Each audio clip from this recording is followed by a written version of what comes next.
Boa tarde. 12 de novembro de 2018, Embriologia Geral, Gêmeos, para as turmas 12A e 20A da Biologia. Vamos então conversar um dos temas que mais causa interesse para as pessoas, são os gêmeos. Quando a gente vê gêmeos, a gente pode fazer uma divisão em dois grandes grupos, dizigóticos e monozigóticos.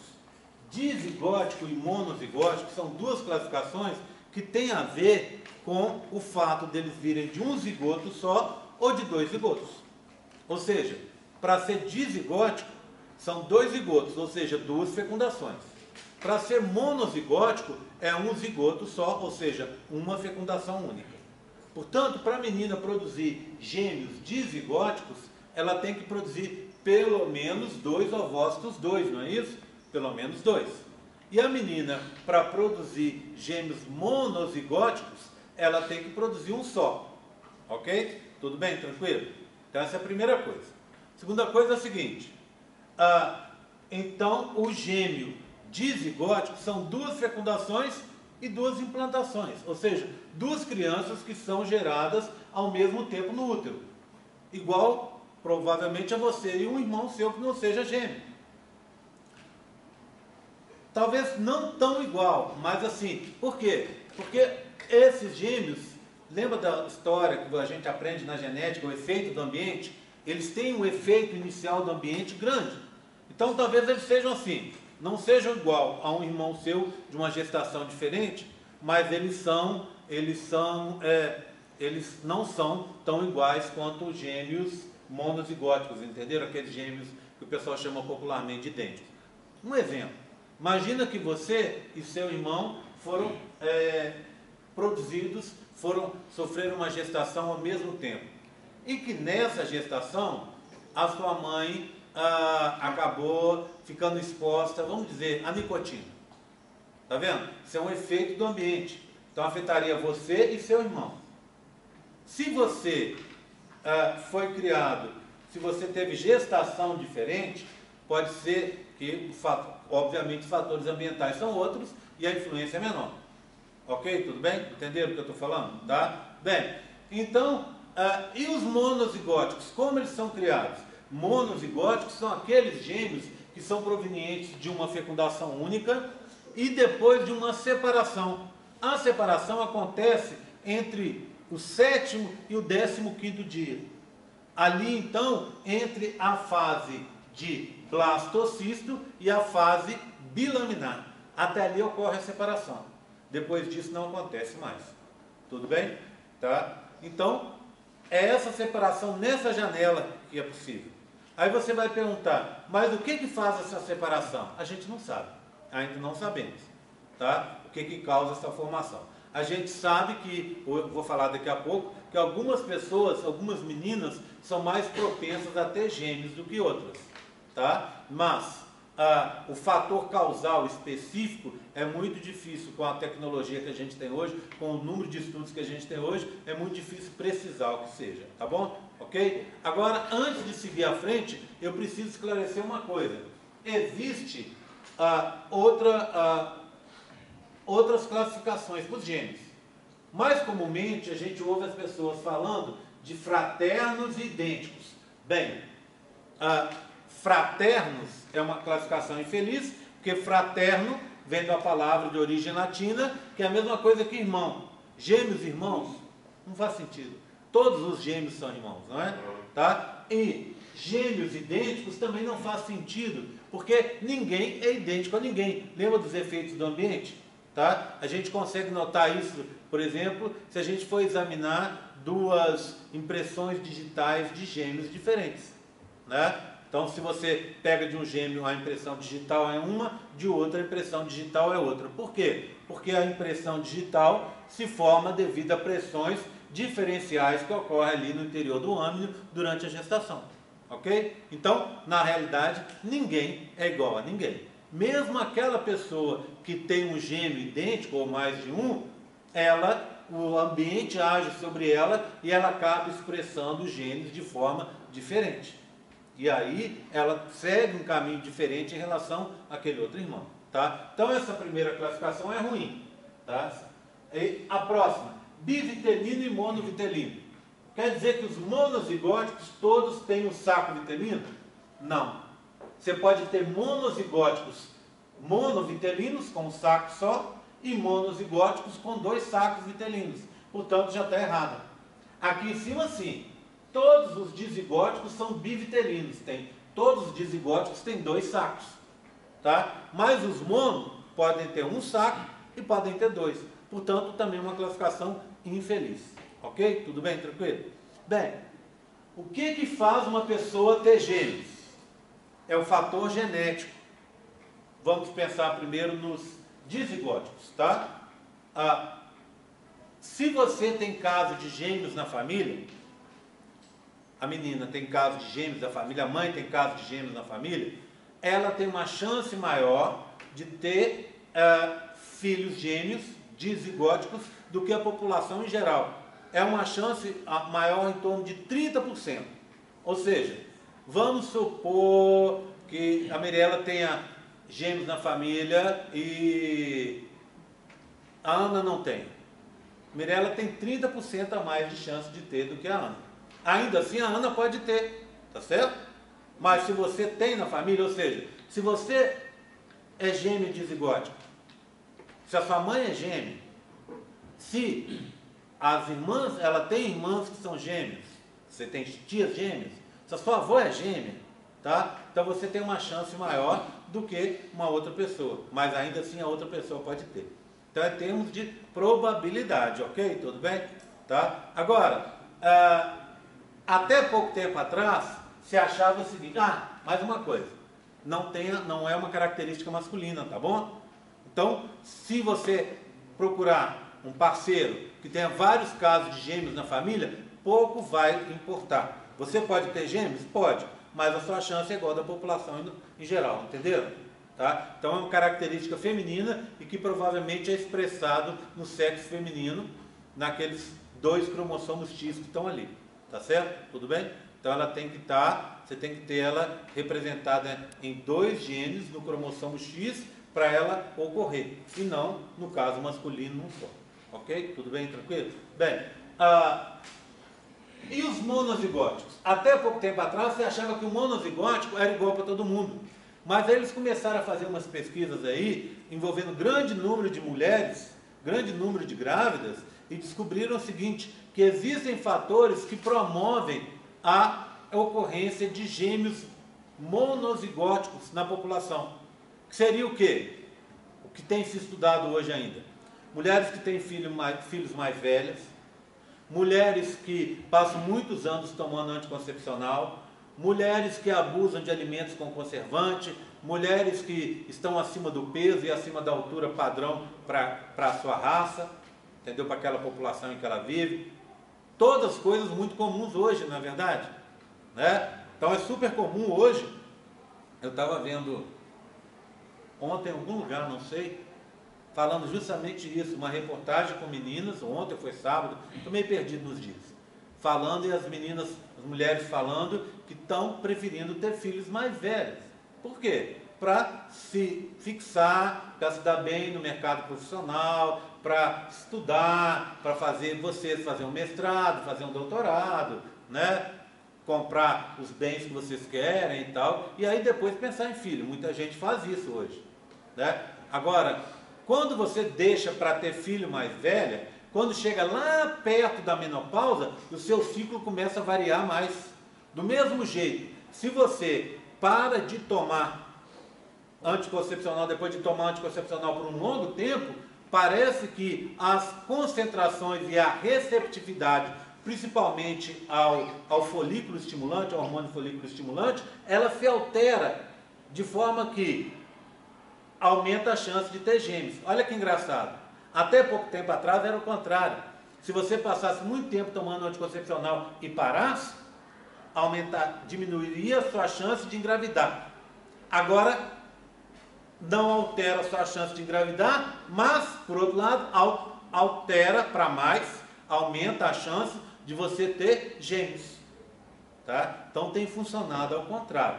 Bem, não sabemos se isso ainda são as primeiras pesquisas, tá? Pode ser que isso no futuro, você vai chegar no médico daqui a 5, 10 anos, quando você resolver ter um filho, você vai chegar no médico, o médico vai te falar, olha, você tem essa e essa e essa característica que aumenta a chance de você ter filhos gêmeos monozigóticos.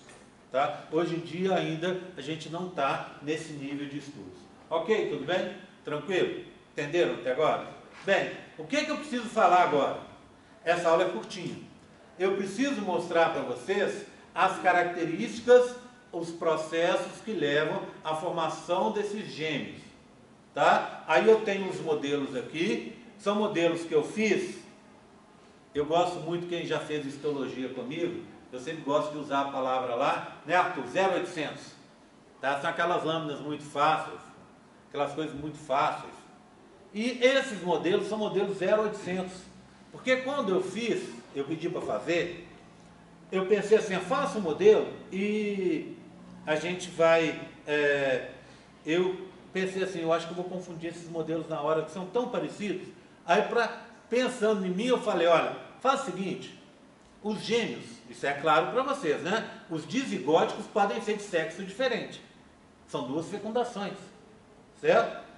Aí eu pensei, faça de sexo diferente. Ainda assim é difícil de ver, você vai ver que tem um piu-piuzinho ali, e um e no outro não tem. Tem uma perseguidinha lá no outro, tudo bem? Mas é tudo muito pequeno. Aí o que eu pensei? Ora, a gente não pode ter gêmeos com tom de pele diferente, né? Então faça um moreninho e um outro branquinho. Pronto. Então os dizigóticos são o quê? De cor de pele diferente. Qual é dizigótico? Esse é dizigótico. Esse, mesmo tom de pele, monozigótico. Tudo bem, tranquilo? Tá? Então ficou assim, ficou mais fácil. São modelos que caem na prova, mesmo porque se eu for usar modelo de gêmeos na prova, eu só tenho esses, tá bom? Tá? Então, dê uma olhada nele. Tá? E eles são facinhos por isso. Então, já que não dá para errar na hora de mostrar, na hora de estar olhando os modelos, eu preciso que vocês entendam aqui comigo os mecanismos que levam à formação desses gêmeos, tá bom? Vamos dar uma olhada? Tá? Eu vou começar então com esse aqui, ó, com os gêmeos dizigóticos, tá? Que são mais fáceis da gente entender. Então eu tenho duas possibilidades, ó, vou pegar um aqui e vou pegar um outro aqui. Pronto, tá bom? O que eu vejo de diferente nesses dois? Eu vejo o quê? Essa estrutura amarela para representar a placenta, tá vendo? Então aqui é uma placenta única e aqui são duas placentas separadas. O que aconteceu com esses aqui? Esses aqui são o caso mais comum de todos, tá? Ou seja, foram dois ovócitos, dois produzidos, duas fecundações e duas implantações em locais distantes, tá? Em locais diferentes. Portanto, um não tem nada em comum com o outro, tá? Lembra que vai surgir todos os anexos, tudo e tal, e aqui também. Então, um não vai ficar distante do outro, tá bom? Nesse caso de cá, é diferente, por quê? Dois ovócitos, duas implantações, etc. Só que agora as implantações foram próximas. Ao acaso ocorrem as implantações, a gente já viu isso, né? Tem locais preferenciais, mas pode acontecer em outros locais. Então, nesse caso aqui, olha, eles se implantaram próximos. E aí, lembra a gente viu na última aula, quais são os componentes da placenta?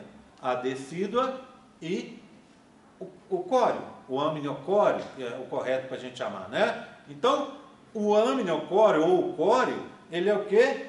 Esse tem um córeo e esse tem outro. Como os dois córeos ficaram próximos, eles se fundiram e aí ficou com uma placenta única, tá? Então, esses bebês que são dizigóticos, eles têm uma placenta única porque os dois córeos se fundiram, tá? Em alguns lugares as pessoas podem até dizer que esse córeo é único, tá bom? Tá? Tudo bem? Posso falar assim na prova, mas só para lembrar que são dois córeos separados que se fundiram, se transformando num córeo único. Ok? Tudo bem? Então, o que vocês precisam guardar? Precisam guardar que quem decide a estrutura e o compartilhamento de anexos em bebês dizigóticos é o local da implantação. Se a implantação é próxima ou não. Se ela for próxima, os bebês podem compartilhar o córeo e assim ter uma placenta única. Lembra? Córeo é anexo, placenta não. Placenta é formada pela união de um anexo, o córeo, com uma parte da mãe, a descida ao basal. Ok? Tudo bem? Todo mundo me acompanhando? Tá? Fácil esses, né? Vamos passar então para os outros, que também são fáceis, não são complicados. Vamos dar uma olhada nesses aqui, ó, nas próximas estruturas. Olha. Aqui, ó. Dê uma olhada. Esses, eu pulei um, tá? Desculpa. Esses aqui, ó, já são monozigóticos, ou seja, uma fecundação única. Esses dois carinhas aqui, eles se separaram ainda na fase de blástula, tá? Então, ou seja, mais ou menos entre o 7º e o 11º dia, eles se separaram, tá? Então era uma blástula única, olha aqui, ó, era uma blástula única, resultado de uma fecundação só. Só que dentro dessa blástula, o que você tinha? Olha aqui, ó, o embrioblasto aqui, ó, ele estava dividido em dois. Olha aqui. Por que aconteceu isso? Ninguém sabe, mas acontece. Tudo bem? Só para reforçar o que eu já tinha falado. Lembra da história? Entre o embrioblasto e o córeo, e o trofoblasto, né? Forma-se uma cavidade, o âmino. Vai formar um âmino aqui, outro aqui. Âminos separados. Tá? Aqui embaixo forma um saco vitelino. E aqui outro. Sacos vitelinos separados. Âminos separados. Tá? Um disco embrionário bilaminar aqui e outro aqui. Tudo bem? Mas, olha, o lado de fora é único. É um só. O lado de fora é o córeo. Não é? Então, esses bebês têm um córeo único. Tá? Eles têm um córeo único e vão ficar assim, ó. Olha aqui, ó. Assim. Se você olhar, deixa eu pegá-los aqui, ó. Se você olhar, eles são assim, ó. Repara. Agora repara numa coisa. Olha aqui, ó. Mesma estrutura, tá vendo? Mesma estrutura. Ou seja, eles têm uma placenta compartilhada. Só que aqui foram dois córeos que se uniram. Concorda? Virando um córeo único. Aqui é diferente. Sempre foi um córeo único. Tá? Não importa se é uma coisa ou se é outra. A estrutura para ver no ultrassom é a mesma. Não é? Então não dá para o médico saber se é dizigótico ou monozigótico. Não dá para saber. Exceto se, quando chegar lá a partir da 12ª semana, você tiver essa situação aqui, ó, um menino e uma menina. E mesmo assim você conseguir fazer a sexagem ali da genitália externa, tá bom? Tá? Mas, lembra, você pode ter um menino e uma menina e um menino, dois meninos, duas meninas. Então, pode ser que seja do mesmo sexo e ainda assim ser dizigótico. Portanto, você só vai saber nesse caso, se for dois meninos aqui ou dois meninos, você só vai saber se é mono ou di na hora que nascer. Na hora que você olhar, porque esses aqui tem uma similaridade física, né, muito maior do que os de cá. Ok? Tudo bem? Tranquilo? Entenderam? Tá? Então esses aqui separaram ainda na fase de blastocisto, lá na blástula, né? Ok? Tá? E tem um córeo único. Agora, vou mostrar uma outra possibilidade de separação nessa mesma fase. Está aqui embaixo, ó. Repara comigo, ó. Olha aqui. Olha o que aconteceu. Eu tenho um blastocisto, só que agora, diferente do outro, os embrioblastos ficaram em polos diferentes, tá vendo? Lembra da blastocele? Ela ficou no meio. Quando acontece isso, ele se rompe aqui, ó. Ele vai se romper aqui e depois vai se refazer. Aí o que acontece? A parte de baixo deu um embrião separado. A parte de cima deu um embrião separado. Resultado, qual que é a chance principal de ocorrer? Implantações separadas. Igual vocês estão vendo aqui, ó. Repara. Eu vou pegá-los aqui para a gente ver. Olha aqui, ó. Olha lá. Esse é igual aquele, né? Olha lá. Implantações separadas. Tá? E, em termos de estrutura, são iguais, olha, idênticos. Também aqui não dá para saber. Concorda comigo?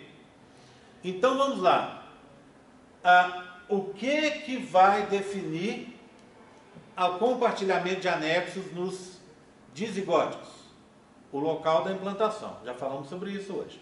E nesses monozigóticos que estão se separando na fase de blastocisto.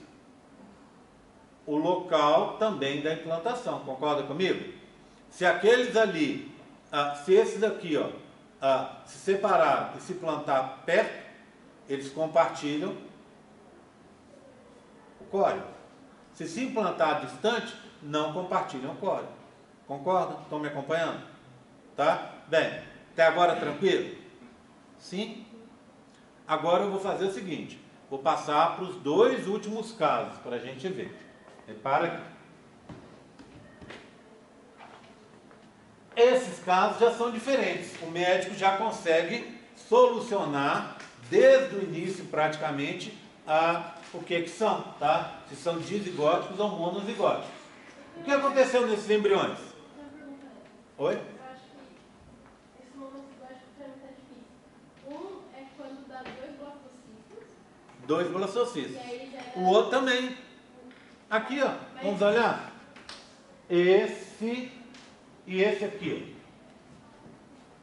ó. A única diferença entre eles é a posição em que deu os blastocistos. Nesse caso aqui, os blastocistos estavam um do lado do outro. Os embrioblastos, um do lado do outro. Concorda? Quando fica um do lado do outro, igual esse aqui, ó, você mantém a estrutura. Ela não se rompe, ó. Olha lá. Tá vendo, ó? Tá vendo os embrioblastos? Um do lado do outro? Então, a estrutura se mantém, a estrutura de fora se mantém. Tá vendo? O córeo se mantém. Que é esse caso aqui, ó. Ok? Tá? Agora, olha esse aqui.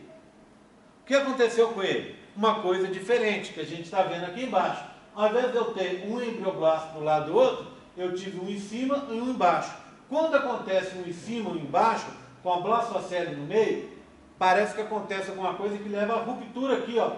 Parte no meio. Parte no meio, e aí você vai ter o quê? Um blastocisto aqui e outro separado. Tá? Então, tem a ver com a posição, tá vendo? Da posição de formação dos blastocistos. E aí o que acontece? Dos embrioblastos, né? Desculpa.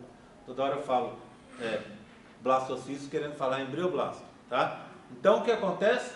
Formou um embrioblasto do lado do outro. É o primeiro caso.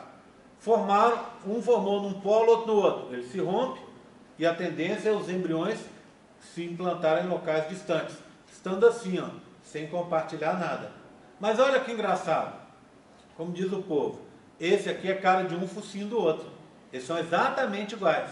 Mas a gestação de um é distante do outro. Se o médico não conhece e olha assim, e vê 2 placentas separadas, ele pensaria no quê? Opa, é dizigótico. São 2 bebezinhos com placentas separadas. É dizigótico. Claro que não. É monozigótico no segundo caso. Tá? Ou, em outras palavras, não dá para saber se é di, se é mono, se tiver separação na fase de blastocisto.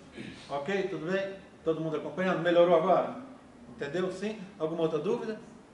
Não? Então posso passar para o último para a gente ver? Tá? Para os últimos casos? Então o último caso é esse aqui, ó. Esse que eu estou contando para vocês, que não cria confusão. Por quê? Porque o processo já é diferente. Esses bebês vão se separar aí 12º, 13º, 14º dia, para alguns autores até o 15º. Olha o que aconteceu com eles, ó. Olha nesse caso. uma fecundação só, um embrioblasto só. Aqui embaixo, um saco vitelino. Aqui em cima, um âmino. No meio, o disco embrionário bilaminar, que, por motivos que a gente não conhece, se divide ao meio. Olha lá, ó, dois discos. Um aqui e o outro do lado de cá. O que está acontecendo? Esses bebês compartilham o core? Opa, compartilham. Olha o core aqui por fora. Esses bebês compartilham o saco vitelino? Compartilham. Olha o saco vitelino aqui. Tá? Então, esse é monozigótico monovitelino, concorda? E aquele lá, ó, de trás? Olha o de trás. Esse aqui, ó. Compartilha alguma coisa? Tudo separado. Esse é monozigótico bivitelino, tá vendo? Então, por isso que aquela classificação tá bichada. Bem, passando para cá então, ó. Olha, eles vão compartilhar o quê? Tudo, inclusive em alguns casos, o alantoide, que pode ser único, pode sair numa base única e depois se dividir com os dois embriões ali, formando o cordão umbilical e as outras estruturas internas do bebê, tá bom? Tá? Então aqui, ó, eles compartilham o core? Sim. Compartilham o âmino? Sim. Compartilham o saco vitelino? Sim. Compartilham o alantoide? Talvez. Tá? É menos comum o compartilhamento do alantoide e é mais perigoso. O que acontece com esses bebezinhos aqui, ó? Eles estão dentro do mesmo saco amniótico, como os médicos chamam, no mesmo saco gestacional. E aí eles interagem mais. Então você vê os bebezinhos brincando, né? Os bebezinhos ali batendo papo, sentadinho no banquinho, cada um conversando no canto, tá? Então assim, eles compartilham, mas tem uma interação maior. Isso é bacana. Mas, por outro lado, o risco de você ter mais alimentos chegando para um do que para o outro é uma coisa que a gente chama transferência placentária, é maior, muito maior. Certo? Pode ser que, por acaso, a maioria dos vasos sanguíneos que estão levando o alimento chegue nesse aqui, ó, e esse aqui vai ficar prejudicado. Resultado, esse aqui não vai se desenvolver, pode até morrer, e esse aqui vai se desenvolver demais. Porque o que a mãe faz? A mãe tenta fazer uma compensação. Então, quando você estiver grávida, se for gêmeos, o que vai acontecer? Você vai tender a dar mais nutrientes para esses bebês. Você vai engordar mais até, certo? Você vai ficar maior, bebê, você vai dar mais nutrientes para ele. Apesar que essa compensação não é perfeita. Tipo assim, média de peso de um bebê, 3,6 kg. Média de peso de gêmeos, 2,300. Estão entendendo? 2,300 com 2,300, 4,600. A mãe deu mais nutrientes para eles, mas cada bebê ainda assim ficou menor. Tá? E se acontecer esse problema de transferência placentária, o que acontece? Um cresce mais do que deveria e outro cresce menos. Esse que cresce menos, obviamente, está no prejuízo. O que cresceu mais, se cresceu demais, também pode estar no prejuízo. Uma criança não pode ser muito grande, porque quanto maior ela for, mais risco ela tem para a saúde. Então pode acontecer de você estar num caso de um bebê com risco, porque está pequeno demais, e outro com risco também, porque está grande demais. Eu tenho uma figura, eu acho que está no final dessa apresentação, vou mostrar para vocês um caso de transferência placentária, bem assim chocante, tá bom? Tranquilo? Então esse caso aí. E esse caso é esse aqui, não é? Olha lá, ó. Equilibrar aqui, senão cai. Pronto. Estão compartilhando tudo, tá vendo? Compartilham tudo. Alantoide, para não complicar, a gente larga para lá, tá? Vamos pensar só nos três anexos. Córeo, âmino e saco vitelino. Todos três compartilhados aqui. Tá? Agora, um último caso, e aí depois a gente vai tentar ver se a gente faz um resumo na cabeça da gente, tá? Sobre esses assuntos. Olha aqui, nesse caso de baixo.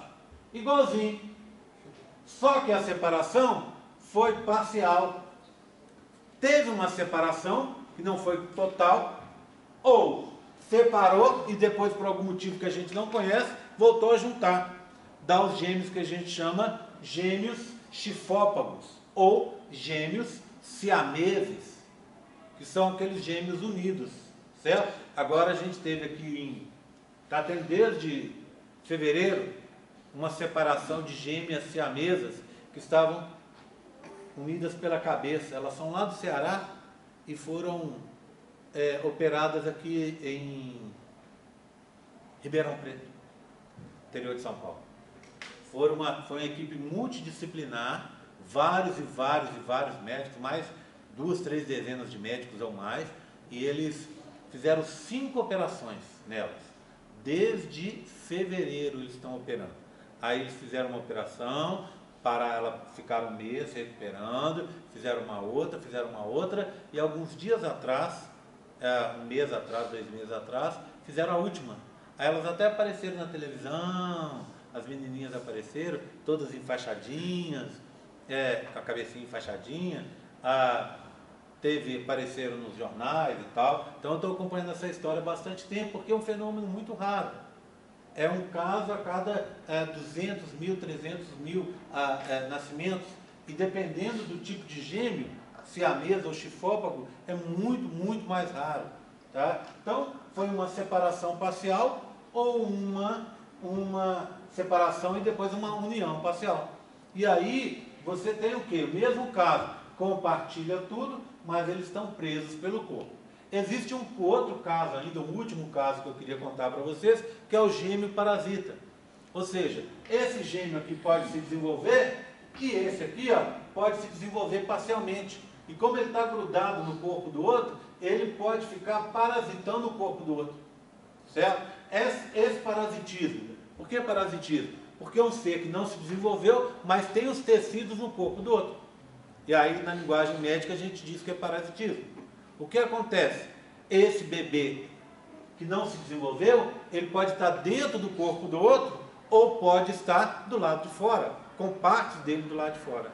Tá? Então, é o gêmeo parasita. Ok? Tudo bem? Tranquilo? É esse caso aqui, ó, do gêmeo chifópago, tá? Então, vamos fazer um resumo da nossa brincadeira aqui. Vamos lá. Gêmeos dizigóticos, 2 fecundações. Quem controla o compartilhamento de anexos e qual anexo pode ser compartilhado? Quem controla é a distância da implantação. Ou, você pode dizer em outras palavras, a distância de implantação e aonde se formou o embrioblasto. Tudo bem? Para ser mais correto ainda. Tá? No máximo, esses embriões podem compartilhar o córeo, tá? E esses gêmeos vão se formar nos primeiros dias da gestação, quando está ocorrendo a implantação. Tudo bem? Tranquilo? Tá? Outros gêmeos, os monozigóticos, uma fecundação só e posteriormente uma separação. A separação pode se dar, na fase de blástula. Ou seja, você tem ou 2 embrioblastos, um do lado do outro, ou um embrioblasto embaixo, outro em cima. Se você tiver 2 em polos opostos, o embrião se arrebenta e gera 2, cuja tendência maior é estar separado. Então não vão compartilhar nada. Se os embrioblastos são um do lado do outro, o que vai acontecer? Eles vão estar unidos e vão compartilhar o córeo. Então, no caso dos gêmeos, na separação na fase de blástula, o máximo que pode acontecer é o compartilhamento de córeo. Mas pode não acontecer compartilhamento nenhum. Ok? Tudo bem? Por último, os gêmeos que se separam na fase de bilaminar. Eles vão compartilhar todos os anexos, inclusive, em alguns casos mais raros, até o alantoide. Tá? Tem uma base única para o cordão umbilical. Tá? Tudo bem? Quem que vai definir? A época da separação. Não é? A época da separação que vai definir também, no caso dos monozigóticos, além da posição de implantação, no caso daqueles do blastocisto, também a época de separação.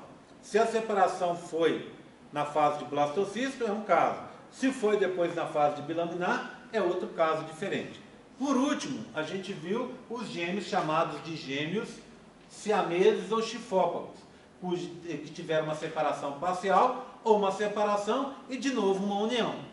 Esses gêmeos só se formam nos 2 últimos dias, no dia 14 ou no dia 15. Por isso eles são tão raros, tá? São tão raros de ocorrer. É uma janelinha mínima que está acontecendo, tá? Bem, E aí eles são monozigóticos. sempre monozigóticos. Depois que eu falei dos dizigóticos, tudo para frente é monozigótico. Cuidado com isso, tá? Todos esses que eu estou falando têm separação, é a mesma coisa que dizer, são monozigóticos. Se eu falar, são 2 fecundações, dizigóticos. Ok? Tudo bem? Cuidado com isso. Ô, Jerry, Oi, mas eu vi Marcelo. um caso de gêmeos siameses que era um menino e uma menina. Impossível. Só que não é possível. Impossível. É o mesmo caso da menstruação durante a gravidez. Impossível, tá? Não tem como. Tá? Existe um caso muito badalado aí, Marcelo, de uns gêmeos siameses, 2 gêmeas siamesas. Elas são norte-americanas e unidas pela cabeça. Elas são muito famosas, unidas aqui pelo lado da cabeça. O que acontece? 2 meninas, 2 moças. Ao longo do tempo, como é moda hoje em dia, uma delas resolveu mudar de sexo. Entendeu? Então uma virou um homem e a outra continuou menina. Então é esse caso, mas foi posterior, né? A gente até brinca que outro dia eu estava conversando, alguém estava falando negócio de sexo de bebê, eu falei assim, sexo de bebê hoje em dia é relativo, porque qualquer momento pode mudar, então nasce menina, vira menino, nasce menino, vira menina, nasce menino, continua menino, e assim vai. Então assim, o caso dessa moça, ela resolveu, como é que eles falam? Reposicionamento do sexo dela, entendeu? Ela deixou de ser moça e resolveu se assumir como rapaz, tá? Então é esse caso assim. Mas no nascimento é impossível, tá bom? Ok? Tudo bem, tranquilo? Tá? Todo mundo entendeu? Sim? Bem, eu tenho um filme sobre esse assunto que eu vou fazer o seguinte, depois eu vou colocar para vocês o link lá no YouTube, para quem quiser assistir, tá? Não é obrigatório assistir, mas é um filme bem bacana sobre esse assunto, que mostra a história dos primeiros gêmeos siameses, que fala de casos de separação de gêmeos, é muito bacana, tá? Depois eu vou colocar para vocês. Combinado? Tá? Alguma dúvida? Posso desligar? Bem, só um lembrete. As notas, para quem fez a recuperação, eu coloquei hoje cedo, tá bom? Então as notas já estão lá, já estão colocadas, está tudo atualizado, faltando só as notas dos questionários, que vão começar a ser atualizados a partir da semana que vem. Então a partir da semana que vem vai começar a pingar pontinhos na sua conta, tá? Aí você vai começar a ter esses pontinhos a mais. Tá combinado? Alguma dúvida? Sobre o negócio da prova, mudança de data da prova, assim que eu tiver uma posição, eu aviso vocês, tá?